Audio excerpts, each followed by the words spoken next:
My question is this a good thing to do? Does this help reduce the risk of climate change? Or is it some sort of indulgence or fraud or something that is meaningless to do? I don't think we're doomed. We're definitely putting unsustainable pressures on the planet, and we need to figure out how to live in a warmer world. Regents Professor Diana Liverman is a geographer and co-founder of the University of Arizona Institute for the Environment. Her overarching task, however, is creating communities of science and policy to help the world cope with climate change.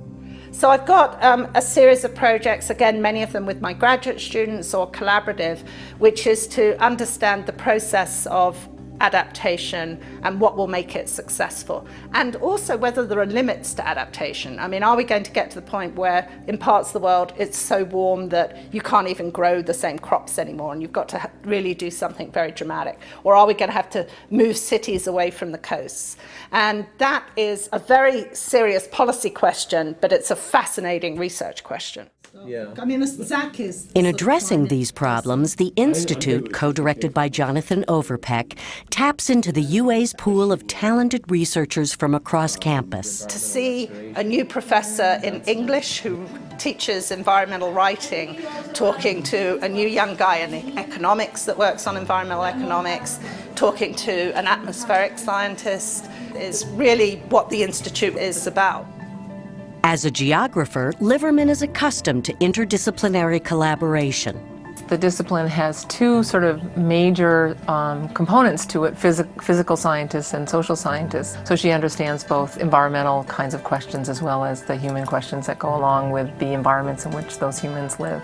Her commitments range from chairing National Science Foundation committees to startups like the Inter-American Institute for Global Change Research. Hi, Chen. How are you? Closer to home, she helped start the UA's climate assessment for the Southwest.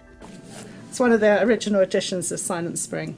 And to indicate how important that is, my dog is named after her. She's very good at asking other people questions. You know, she sits next to people on planes and she asks them questions, and before you know it, they're giving money to some cause that she's got. She was invited to the Clinton White House to participate in, I guess it was a kind of summit on climate change, and she sat there right between President Clinton and Vice President Gore, and she talked to them like they were her next door neighbors.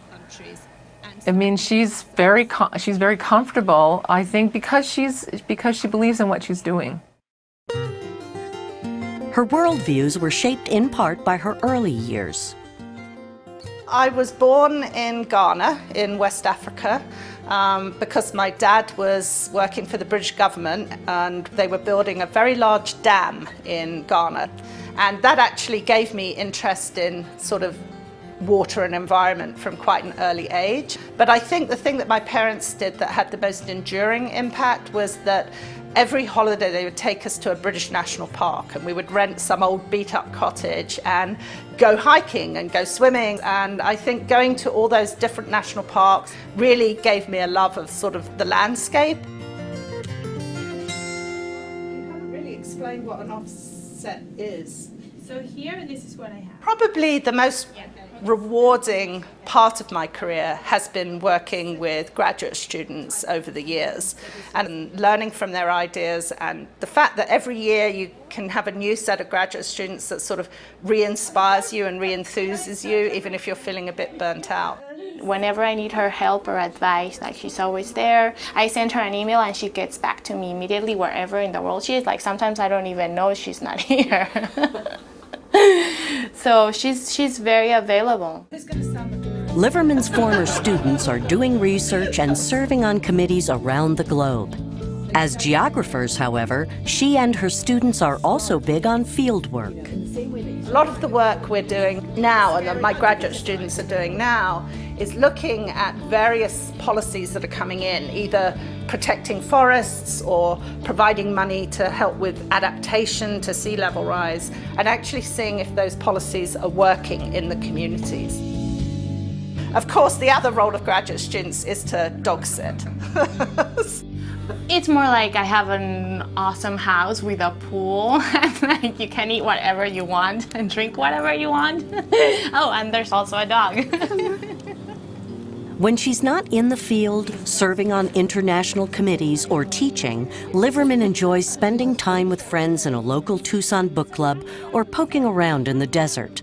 Ultimately, though, Diana Liverman is focused on a very big picture. Unlike many pessimists among us, that she believes she can make a difference, that she can actually change. She can have an impact by the kinds of conversations she has, by the kind of work she has, in and having the world be different. So that's why I described you as a guru.